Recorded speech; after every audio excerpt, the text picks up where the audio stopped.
Welcome to Compasscope. Our research platform covers over 1,100 public companies.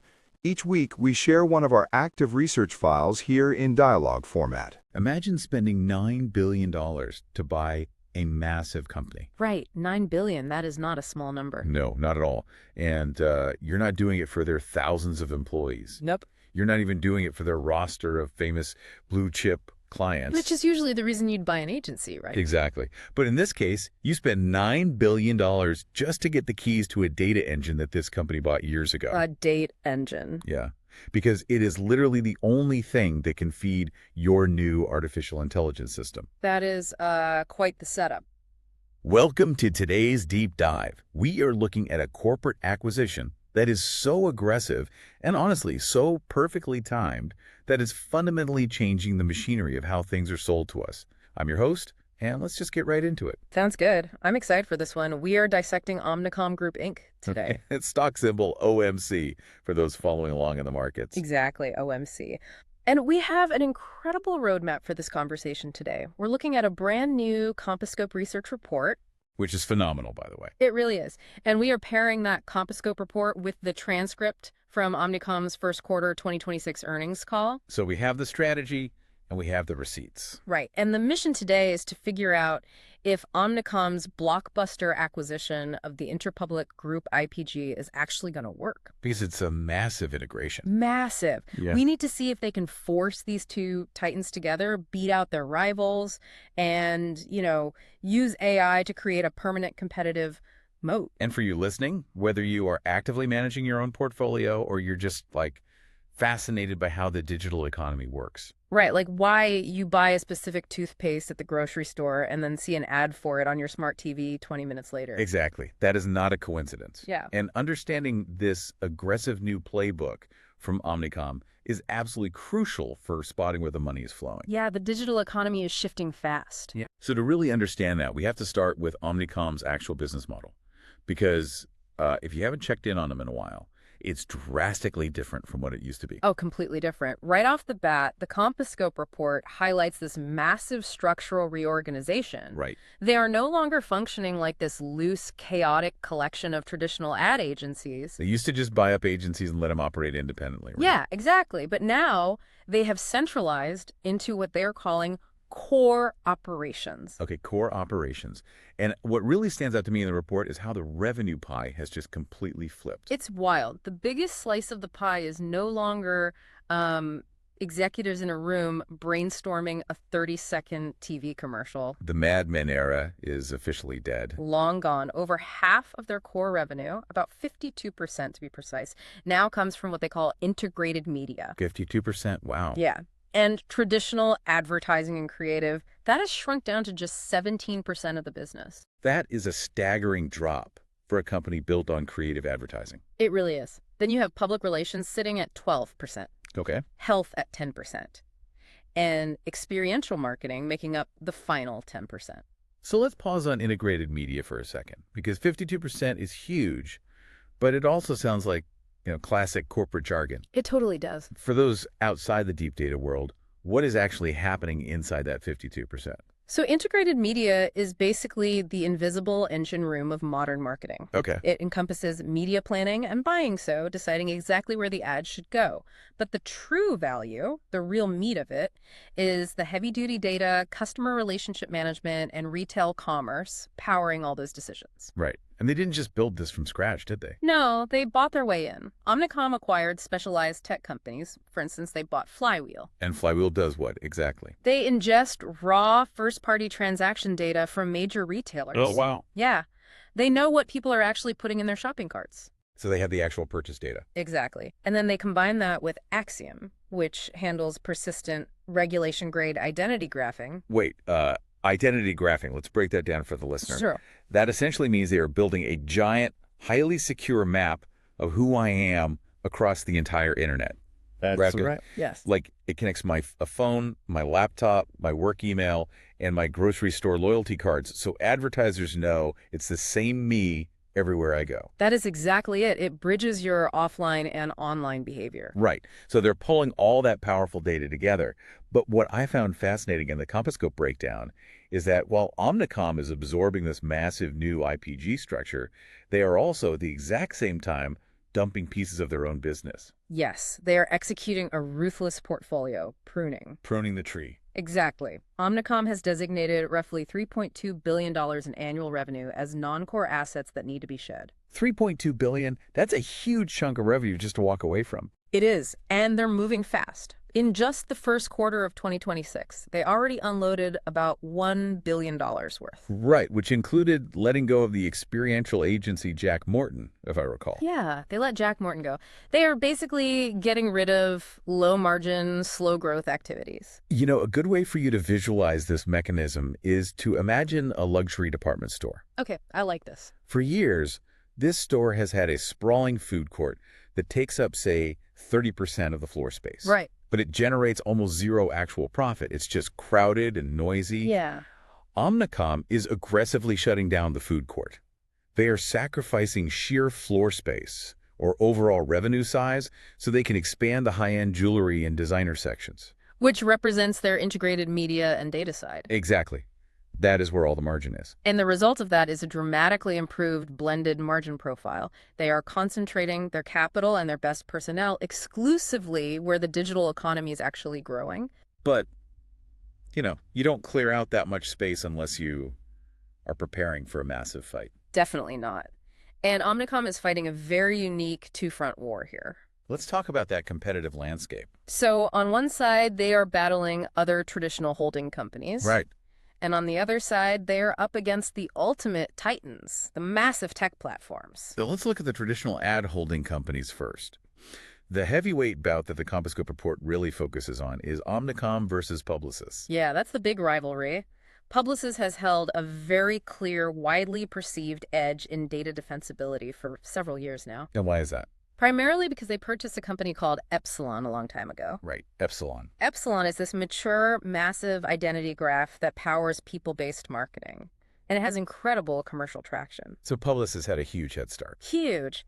Omnicom's entire counter strategy relies on their new scale post-IPG and proving that their newly integrated tech stack can finally match Epsilon. And their internal AI platform is called Omni, right? Exactly. So they are combining Omni plus Acxiom's identity data, plus Flywheel's retail data to fight back. We should probably briefly touch on the other traditional competitors too, like WPP or Dentsu. Sure. How did they factor into this new landscape?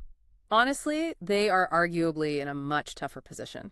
WPP has historically operated with a highly fragmented setup. Like the old holding company model we talked about. Right. They are still navigating complex internal simplification just to get their own agencies talking to each other effectively. Oh, wow. So they're lagging behind on integration? Yeah. And then Dentsu remains very strong in the Asia-Pacific region, but globally, Omnicom now possesses a much broader, far more cohesive technology stack than Dentsu does. Okay, so that's the agency side of the war. Hmm. But I am stuck on something regarding the other side of this battle. The tech platforms. Yeah. You mentioned they are competing against Google, Meta, Amazon. Right.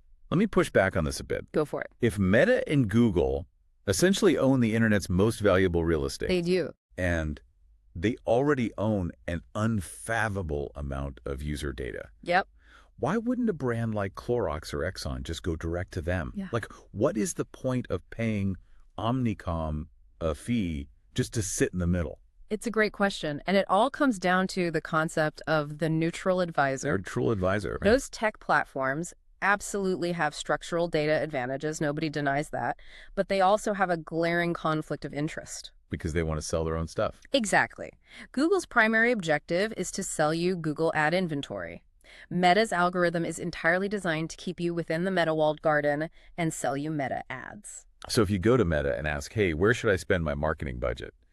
The answer is always going to be, oh, definitely on Meta. Precisely. And that's where Omnicom comes in. Omnicom's primary defense, its competitive moat, is its neutrality. I see. Omnicom does not own proprietary media that it is desperate to fill. They sit on the exact same side of the table as the client.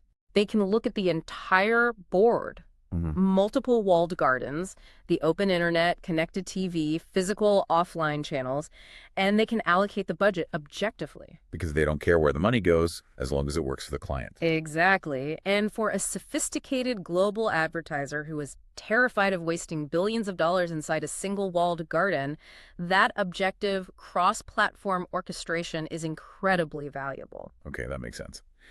But if neutral advising is the mode, how do they actually monetize it at this new post-merger massive scale? Well, the financial strategy they laid out to investors is just staggering. It really is. The core of it relies on building what they call a closed-loop full-funnel solution. Yes, and the mechanics of that loop are what make the IPG acquisitions so vital. Break that down for us. So step 1, they use Acxiom to identify the exact person. Okay. Step 2, they use Flywheel to analyze retail transaction data to see what that person actually puts in their physical or digital shopping cart. And step 3, they feed all of that into the Omni AI platform to optimize the marketing spend in real time. It's a perfect loop.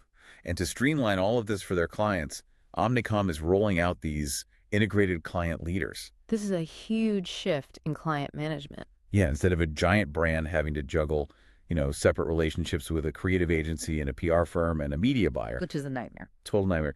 Now they get one single orchestrator.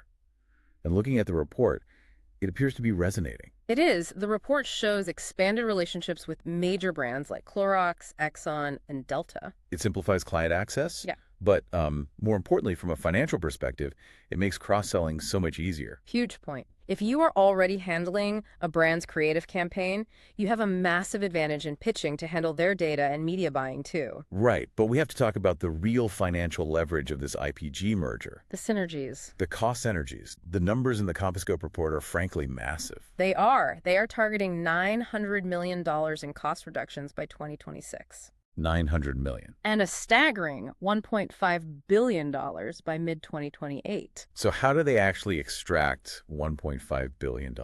The mechanism involves consolidating overlapping agencies. When you buy a massive company like IPG, you suddenly have duplicate back-office support functions everywhere. Right. You don't need two separate HR departments. You don't need two IT infrastructures or two separate real estate footprints in every major city in the world. So by standardizing the IT platforms and shrinking their office space, they just extract that $1.5 billion. Exactly. And while they're cutting those costs, they're also executing a $5 billion share repurchase program. Yes, the buybacks. The Compascope report estimates this will mechanically reduce the total share count by 11 to 12% by the end of 2026. Which is a very aggressive timeline. It is. And for anyone trying to understand why Wall Street absolutely loves buybacks, think of the company's profit as a pizza. Okay, I'm hungry now, but go on. If the size of the pizza stays exactly the same, but you slice it into 8 pieces instead of 10. Every single slice gets bigger. Every slice gets bigger. Even if Omnicom's net income stays completely flat, their earnings per share, the EPS, goes up significantly. It's financial engineering at its finest. It really is. But zooming out, there's an incredible irony to this entire growth engine, specifically regarding the IPG timeline. Oh, I know exactly what you're going to say. Years ago, IPG bought Acxiom for $2 billion. Right. Fast forward to today, and Omnicom just bought the entirety of IPG for $9 billion. Yes. They bought an entire holding company just so they could finally gain that high-fidelity, regulation-grade data engine they desperately needed to make their Omni AI actually effective. It is a wild sequence of events. It's like buying an entire racetrack, the grandstands, and the parking lot, just so you can get the winning car that happens to be parked in the garage. That is exactly what they did. They needed Acxiom's data. Why Acxiom specifically? Because Acxiom serves heavily regulated sectors like finance and pharma. Because of that, their data is incredibly high quality and fully compliant with privacy laws. You simply cannot train an enterprise-grade AI on messy, non-compliant data. Right, get sued into oblivion. Exactly. But look, promising $1.5 billion in cost cuts and seamless tech harmony on an earnings call is easy. Talk is cheap. Very cheap. The reality of merging tens of thousands of human beings is a completely different story. Let's talk about the execution minefield. Because slashing $1.5 billion creates massive internal panic. Massive panic. Looking at this objectively, the execution risks Omnicom faces right now are severe. Integration risk is the primary threat here. You are forcing the merger of over 20 major agency brands, plus dozens of smaller units. It's a logistical nightmare. We are talking about clashing corporate cultures and immense job insecurity. In this industry, relationships are everything. Right. If a key creative director or a brilliant data scientist feels undervalued and leaves, the client often follows them right out the door. So let me pose a critical question here. Go ahead. If you are aggressively slashing $1.5 billion in costs to hit synergy targets, aren't you essentially cutting into the bone? It's a huge risk. How do you maintain the top-tier creative talent that actually wins these accounts when everyone in the building is terrified of being synergized out of a job? It is the central tightrope that their CEO, John Wren, absolutely has to walk. It sounds impossible. Historically, in a recession, ad agencies protect their profit margins by cutting freelancers or pausing hiring. Right, temporary measures. But a post-merger synergy cut, that is structural and permanent. Wow. The official thesis is that they are only eliminating the redundant back-office staff we discussed earlier, the duplicate IT and finance roles, not the client-facing creative talent. But humans aren't spreadsheets. Exactly. Human nature dictates that if a culture feels unstable, the people with the most options, the top AI engineers and data scientists, they will just walk. And beyond the culture clash, there's a massive financial weight hanging over this. The debt. Post-IPG, Omnicom's gross debt is sitting at $10.2 billion. $10.2 billion. And we are in a higher interest rate environment now. The Compasscope report notes that refinancing this debt is adding roughly $200 million in incremental interest expense in 2026 alone. That debt load amplifies the macro cyclicality of the whole business. What do you mean by that? Advertising is hypersensitive to economic downturns. Right. It's the first thing cut. Exactly. If global GDP slows, marketing budgets are notoriously the first line item a brand will slash. If revenues drop while Omnicom is carrying $10 billion in debt, their ambitious integration timeline could easily derail. That makes total sense. And they're also facing the persistent threat of in-housing driven by generative AI. Oh, this is the existential threat. Because if a brand can use a generative AI tool to spin up 100 different ad variants in 5 seconds, they might just bring that creative work in-house and bypass Omnicom entirely. Right. Why pay an agency fee when ChatGPT or Midjourney can do it internally? So the risks are honestly terrifying. They are. But how is the surgery actually going while the patient is awake? Well, we don't have to guess. Right. We have the receipts from their very first quarter operating as a combined mega entity. And looking at the Q1 2026 earnings call transcript, the early results are undeniably strong. Give us the numbers. Core operations revenue hit $5.6 billion, delivering 3.9% organic growth. 3.9% organic, which is a massive win given the utter chaos of a 90-day post-merger integration. It really is.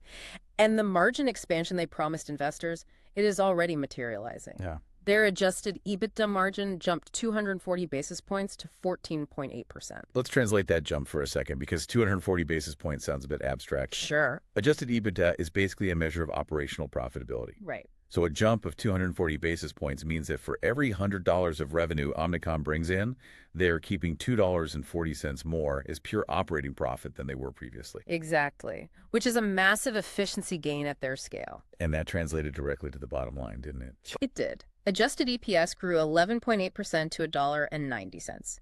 Furthermore, they are aggressively executing that buyback. Right. They repurchased $2.8 billion in shares in just the first quarter. In just 3 months. And the new business wins validate the integrated model. They secured major blue-chip accounts, including IBM, GSK, and John Deere. Okay, so all those financial numbers are great, but the detail from the earnings call that cruelly caught my attention and honestly kind of blew my mind came from Paolo Yuvienko. Yes. He leads their technology and AI efforts. Right. He talked about something called agentic AI. This is huge. We need to explore this because this is very different from like asking an AI to write a poem or draw a picture. It is a profound shift in how business is conducted. Generative AI creates content. Agentic AI pursues an objective. Okay, explain that. Omnicom isn't just using AI to write a catchy tagline. They have autonomous software agents that are executing real media buys directly with publishers. How does that actually work in practice? Because we are used to programmatic bidding, right? Right. Where algorithms bid on ads in milliseconds. Right.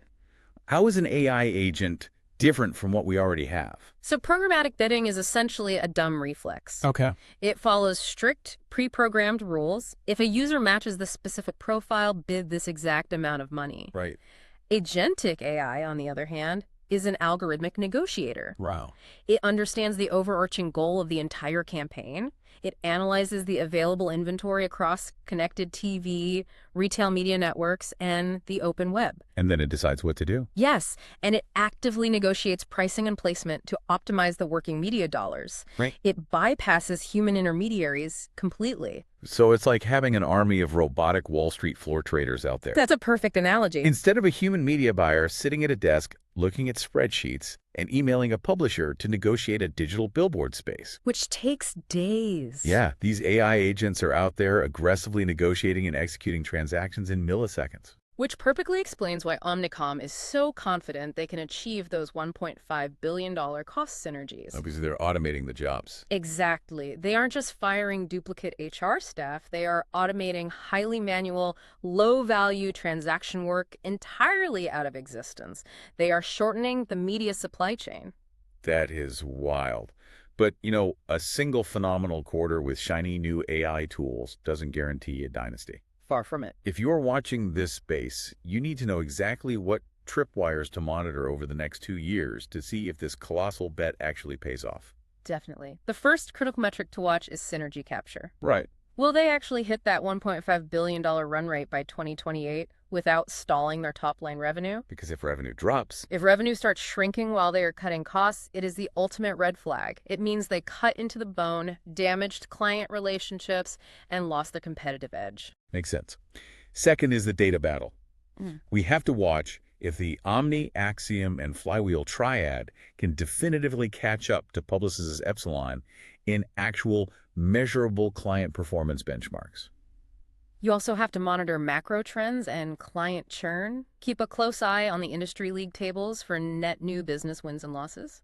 Are they winning more than they're losing? Exactly. Are clients embracing this new integrated Omnicom structure? Or are they getting frustrated by the internal friction and leaving for more agile competitors? And lastly, the disposal pace. We talked about them pruning the dead branches off the tree. Right. They still have roughly $2.2 billion in non-core revenue to ditch. Yes. How fast can they offload those low-margin businesses without having to sell them at a heavy loss? That's going to be tricky. So if you had to distill all of this complexity down, Yeah. if you put a Post-it note on your monitor with just one single metric to check every quarter, to know if Omnicom's grand plan is actually working, what exactly is written on that Post-it? Organic growth in integrated media. Just that one line. Just that one line. That is the 52% of the business that houses the data, the AI, and their retail commerce. Right. If that specific number is growing in the high single digits, the strategy is working. The Acxiom data is fueling the AI is driving results, and clients are paying for it. But if it stalls... If that number flattens out, the entire thesis of the $9 billion IPG acquisition collapses. It would mean their data stack isn't winning against Publicis or the tech platforms, and the growth engine has just stalled. That is a fantastic North Star to track. Thanks. As we wrap up this deep dive into the Compascope report, taking a step back from the quarterly earnings and the synergy targets, what is the ultimate implication of all this technology colliding? Well, there is a mind-bending reality hiding just beneath the surface of all these developments. I'm intrigued. What is it? As Omnicom deploys agentic AI to autonomously negotiate and buy media on behalf of brands, the tech platforms, the Googles and Metas of the world, are deploying their own incredibly sophisticated AI to autonomously price and sell that media.